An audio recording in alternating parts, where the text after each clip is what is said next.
What's up, ladies? Welcome to the health class she deserves. I'm your host, Autumn Paone, and today I've got a solo cast for you. I know I said before I wanted to do more of these, and it has been so hard to find the time, but I'm done making excuses. I'm doing more solo casts. I would love to have one every single week, honestly. So that is my goal. Right now, let's see if I can do every other week. But I really was inspired to record this one as a sister episode, I guess, to the last interview that just dropped. I'm recording this before it drops, but it will be out on Tuesday, September 30th, and this will be out, I don't know, October 3rd, maybe. Oh my God, Life of a Showgirl Day. If this is out on October 3rd, happy Life of a Showgirl premiere day. Anyway, I wanted to record this as a little sister episode to my interview with Saoirse Nash. Such a great interview. It was all about UTIs and also just bladder and pelvic health in general. If you haven't listened to that episode yet, definitely listen to it either before or after this one. You don't have to listen to one before the other. I just want them to complement each other because it really was an inspiration for me to teach you guys a little bit about the history of women's bladder and urinary health, because it's alarming, as is most of women's health history. A lot of crazy stuff we're about to cover. So let me ask you a question to start this off. When you think of a urologist, a doctor, a urologist, who does a urologist treat? If you had asked me that question before I read All in Her Head by Dr. Elizabeth Coleman, which I will be diving into some of her bladder chapter on this episode, if you had asked me that question before I read that book, I would have told you men. They treat people with penises. That's what I thought. I thought a urologist was a dick doctor. And apparently, in this chapter, she talks about that. Apparently, that's a very common misconception, that urologists are just dick doctors. And she has this really great quote in here. So she talks about how pregnancy and childbirth were shifted from midwifery and millennia of just ancient knowledge when it comes to childbirth, and women were at the helm, of that ship. And unfortunately, back in the 1870s, we kind of completed this shift to highly medicalized births, taking that power away from the midwives and creating this very male-centric way of giving birth that in certain ways is more dangerous. In the modern day, it's a crazy, crazy amount more expensive. And that's not the point of this episode, but that's just a really, the history of childbirth. Maybe I should do an episode on that because it's really fucked. It truly is. So she talks about this kind of shift from midwives to men in the field of gynecology. And then she says, not long thereafter, in 1902, the field of urology sprang up as gynecology's male counterpart. And if you'd asked one of those doctors at the time, he surely would have told you that they had everything covered. Boys have a penis, girls have a vagina, and each has a doctor. So what's the problem? She goes on to say, and that's how the medical profession just sort of forgot that women need to pee too. So if you also thought that urologists were just dick doctors, because men and women have a urethra, and women also struggle with bladder and urinary issues, arguably more than men, because we're more prone to infection just because of the anatomy. And then also because of this just crazy lack of education around it, And as we'll get into, there's so much stigma and misinformation that women don't even seek care. It's another one of those things where it's oh, it's just normal, right? Painful periods are just normal, right? No, they're not. We've talked about that. But did you know that leaking also not normal, even if you have given birth? There are ways to strengthen your pelvic floor and not pee yourself when you laugh too hard. So in that interview with Saoirse, we talk a lot about UTIs and her history with chronic UTI, and how she was essentially told when she got an infection that just she couldn't shake. The normal regimen didn't work. She was like, hey, what do I do? And the doctor said, I'll have to send you to a specialist. There's a 3-year waiting list. Which You can't just sit with UTI for 3 years. That's absurd and potentially dangerous. And so you can hear more about her story in the beginning of that episode. However, that is not an uncommon thing for women to be told, to just kind of like write off these recurrent UTIs as just a normal thing that you have to deal with because some people are just prone to them. So on the Live UTI Free website, it says there are 0 accurate standard testing options available. 0 accurate standard testing options available for UTI.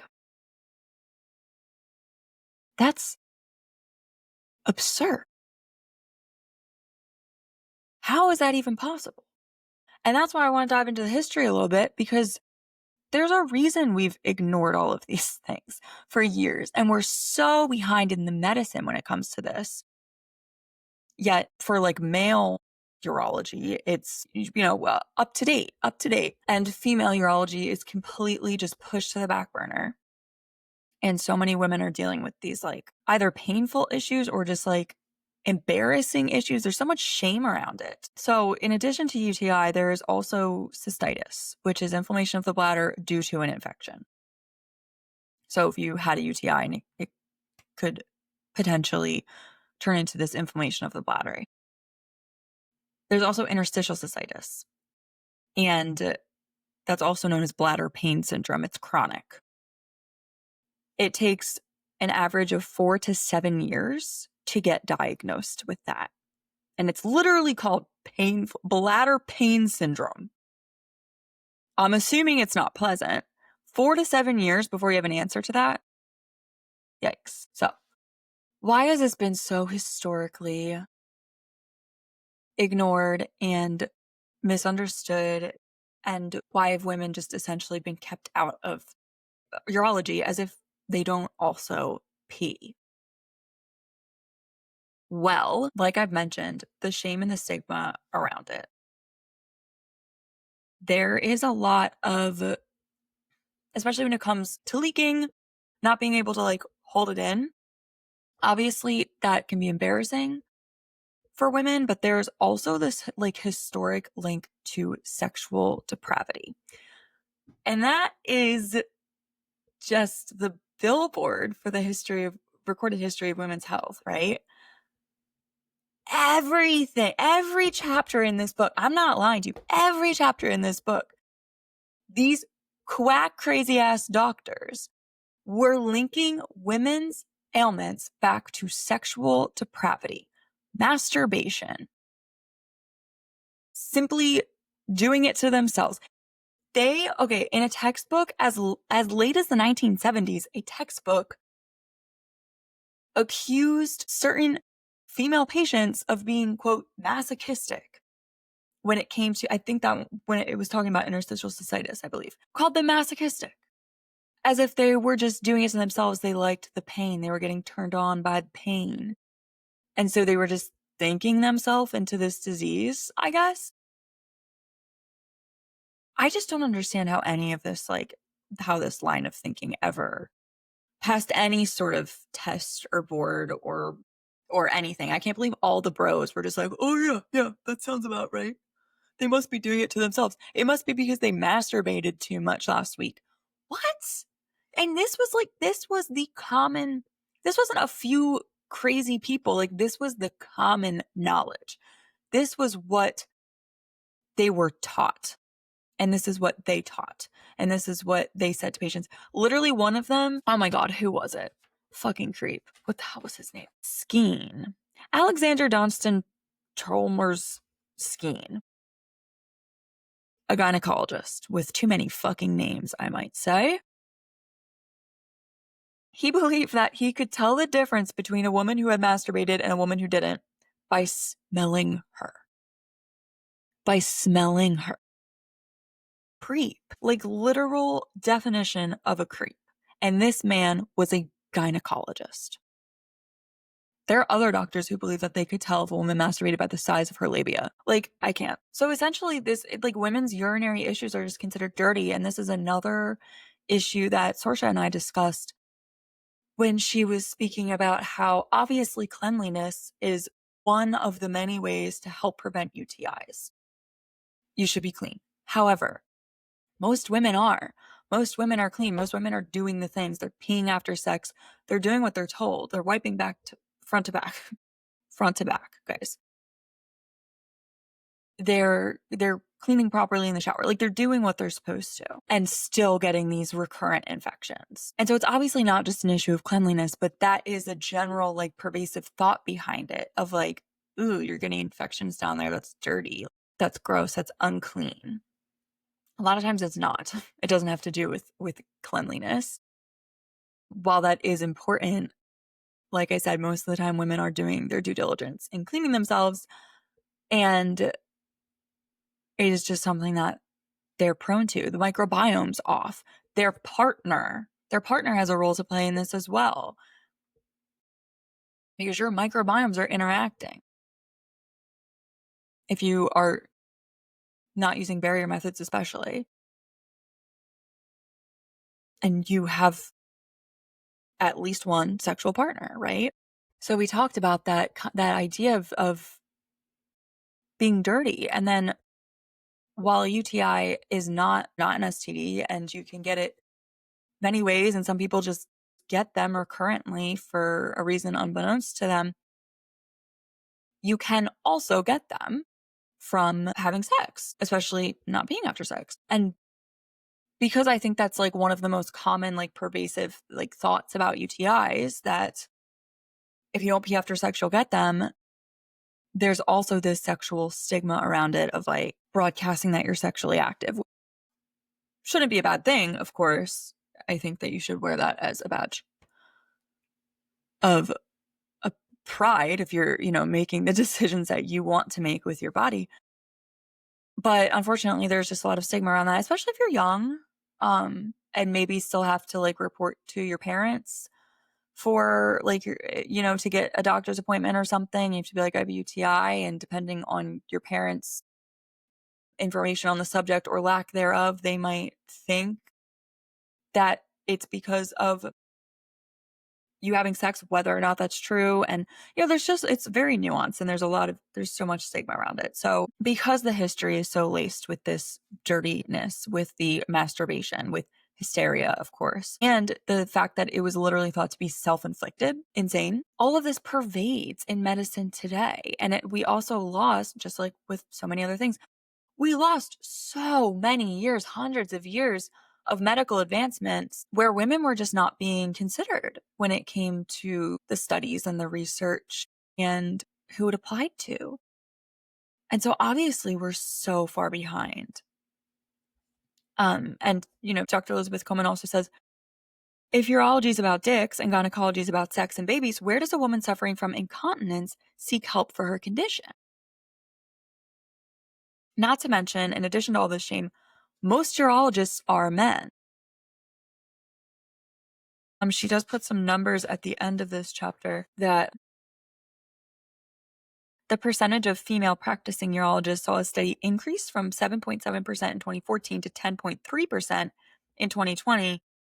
It is hopefully becoming more common for women to be practicing, so women then feel more comfortable going to a female urologist, but there's still far and few between. Like, in comparison, 90-10, 90% male practicing urologists and 10% women, like, not a lot. And so this was also a crazy fact that literally this was until the 70s when like public toilets, became a thing.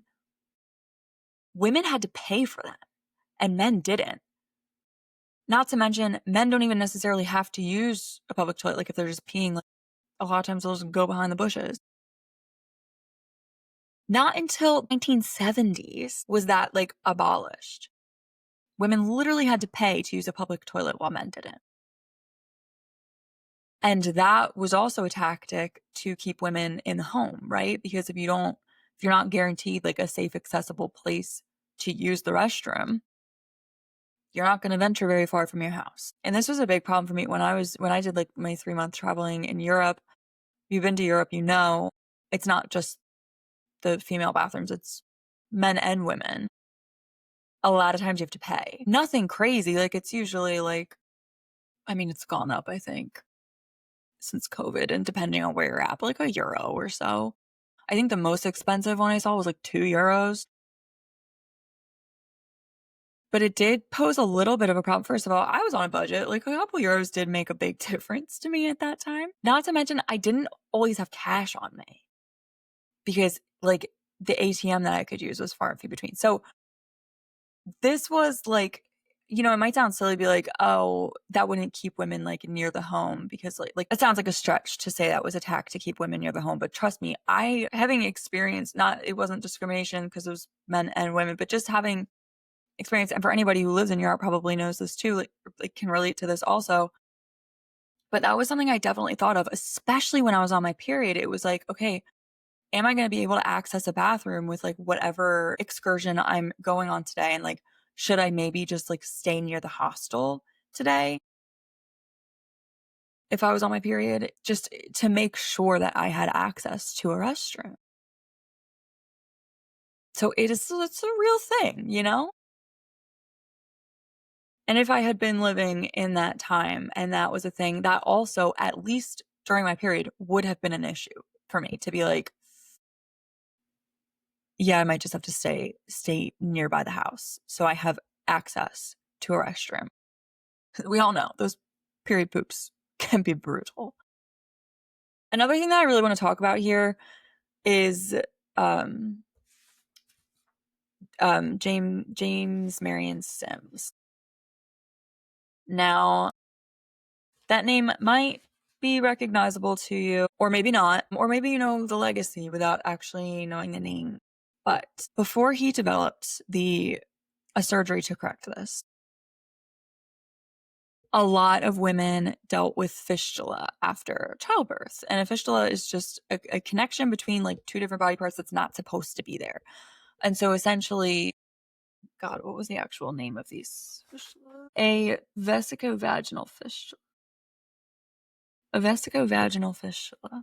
Vaginal fistula? Like, there are different types of fistulas, but a common one with childbirth is when there's, like, a fistula between the bladder and the vagina, right?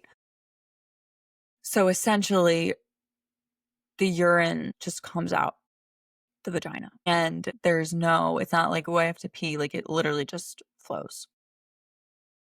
And it's dirty and smelly, and before we had corrective surgery for this, it was life ruining. You would be ostracized. No one wanted to be around because like it was gross for for the woman especially. It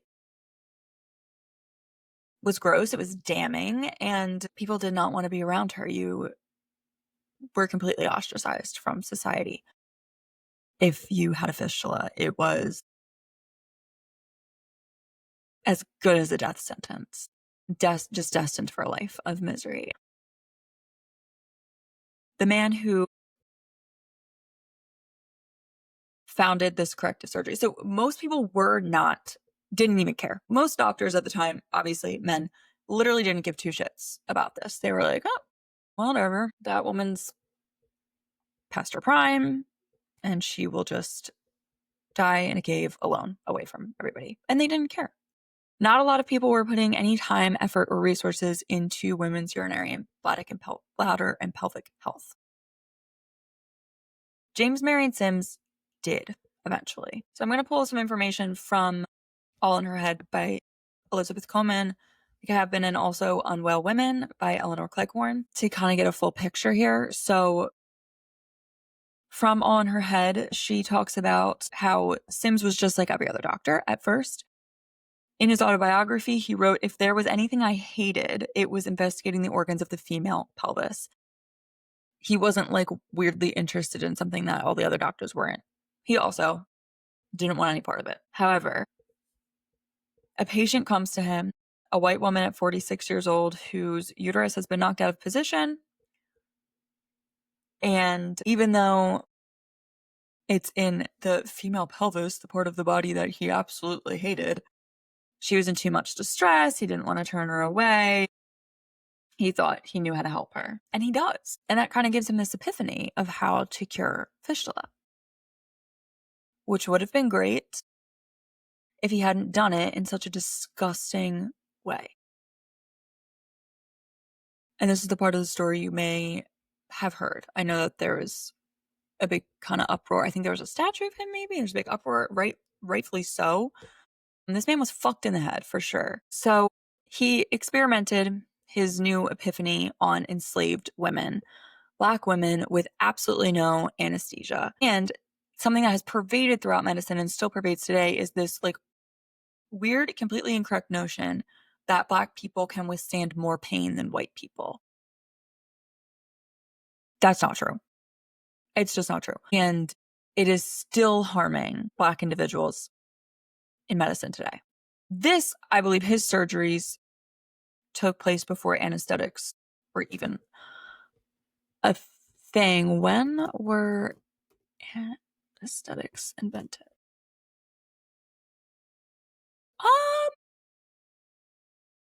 Okay. No, I don't know if that's true. I think the way that we do anesthesia modern day was not invented. I'm sure of that. But, you know, they've been using like opium and the like on people being operated on and whatever for millennia, you know, BC. He did not provide these women with anesthetics. He operated on Lucy, Betsy, and Anarcha. And I'm going to read from Unwell Women now. So Sims understood that Anarcha had a vesicovaginal fistula. And another thing I wanted to note, this, I believe, was after the time that they had outlawed bringing new slaves over from Africa. However, there were no laws to stop them from creating more from what they already had, which is a very delicate way of saying that these women were forced to have sex, forced to give birth. So Anarcha is the most commonly known one from these. So Lucy, Betsy, Anarcha. I believe he operated on Lucy and Betsy first, and they both had like horrible results. While they recovered, he went over to Anarcha, and she was 17, had been forced to have a child. He made a bargain with all of the girls' quote owners that they would hand them over for Sims to experiment on, and in exchange, he would not charge a cent for keeping them. So yeah, Lucy had blood poisoning and a high fever. The sponge placed in her bladder to encourage her catheter to stay put had hardened and needed to be wrenched out. Betsy's operation also failed, and so when he started on Anarcha, she had no control over her bladder, had a very large fistula.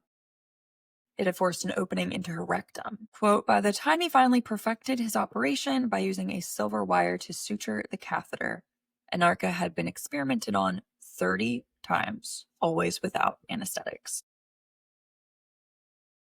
There are no records or accounts of what Anarcha, Betsy, or Lucy, their feelings or thoughts or experiences from this time. Of course, none of that is recorded. According to Unwell Women, Sims' practice, even by the standards at the time, was brutal. He used enslaved women to perfect his procedure for the benefit of white women, whose pain he thought deserved newly available anesthetics. So here we go. Anesthetics become available. He gives them to the white women, not to the Black women. So it's kind of impossible to talk about the history of women's bladder, urinary, pelvic health without talking about the horrors that James Marion Sims committed. And despite a great, I guess, contribution to medicine, obviously, like that procedure was necessary. No other doctor was focusing on it, but he's not a hero. He's not a hero. He didn't see a problem. He didn't see suffering women and think, I want to help them. He saw a path to glory. He, by chance, had an epiphany on how he could potentially help women suffering from a fistula, and he saw a path to glory, a path to found a medical procedure, a surgery. That was a big deal. And it's what he did, and he did it in a truly horrifying, inhumane way. And that's why there was a statue of him in New York, I believe. It has since been moved after like public outrage because, like I said, he's not a hero. But yeah, fistulas are one of the main pervasive things that really, really were just life ruining for women throughout history. And it's wonderful we have a way to treat them now, but the way it came about is something to be remembered. And unfortunately wasn't uncommon. James Marion Sims wasn't just like some random monster in a sea of good people. Like I said, from a woman, like his practices were particularly brutal, even for the time period.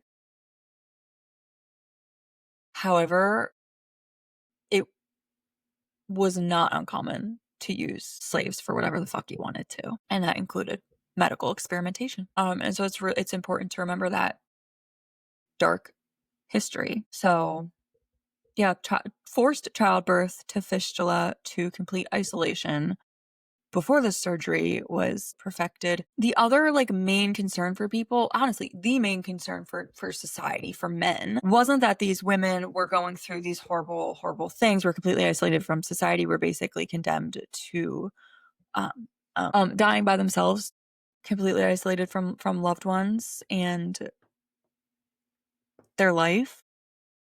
But the main concern for men was that they couldn't perform their, quote, womanly duties. Obviously, before we could cure fistulas, you gave birth and suffered one, you were done. You weren't having any more children. You also obviously like couldn't be in the house anymore and couldn't perform your womanly duties. And so that was the main concern for men. Anyway, I'll end talking a little bit about, I know we covered this in my interview with Saoirse, but I'm just going to go over some things for pelvic and urinary health.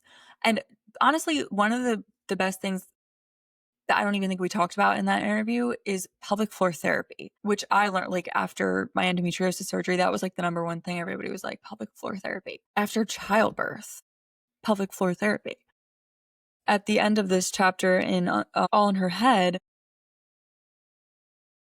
she talks about how she's speaking to a bunch of her friends at a pool party, whatever, and how they all take their health seriously. They get exercise, regular mammograms, they avoid processed foods and sugar, blah, blah, blah.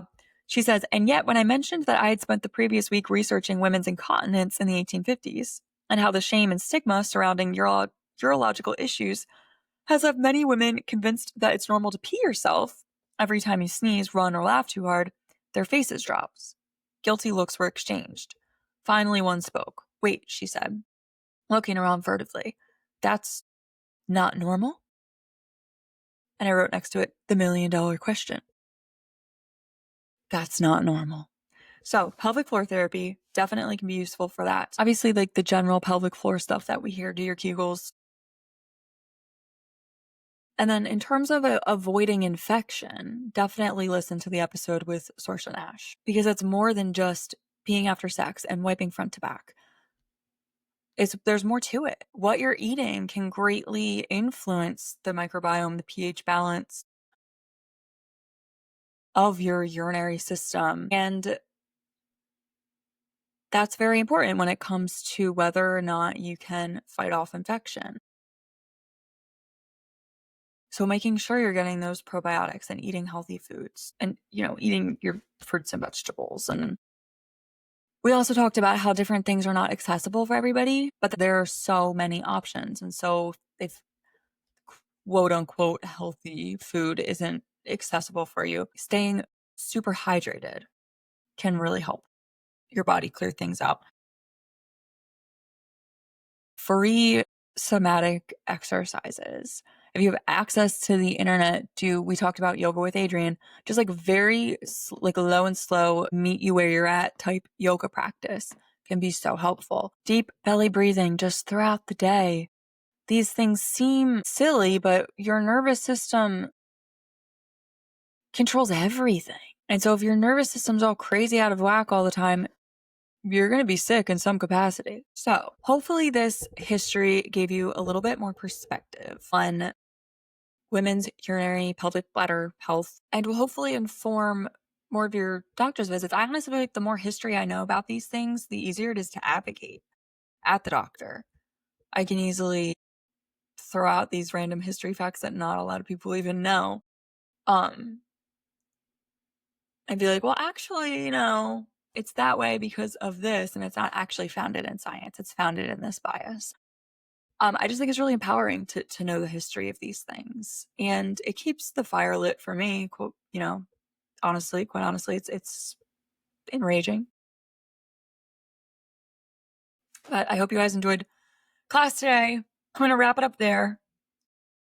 And this, obviously, like I said, just a little sister episodes last week. If you're not on the newsletter, what are you doing? It is linked below in the show notes. You can get signed up. It's free. Health Class She Deserves newsletter on Substack. And you should be able to see the repost that went out about the Saoirse Nash interview. It's a weekly newsletter, and I'll give a little insight each week, each of my guests, my thoughts, little things that I'm doing, that I'm using, that improve my life or help my endometriosis or whatever. So make sure you get on the newsletter. Share this episode with a friend that you think would find it interesting. And if you please could rate and review to help me out. If you're on Spotify, you can get in the Spotify comments. I love to see those there. You can find me on social media to reach out, interact with me. Thank you guys so much. I love you all, and class dismissed.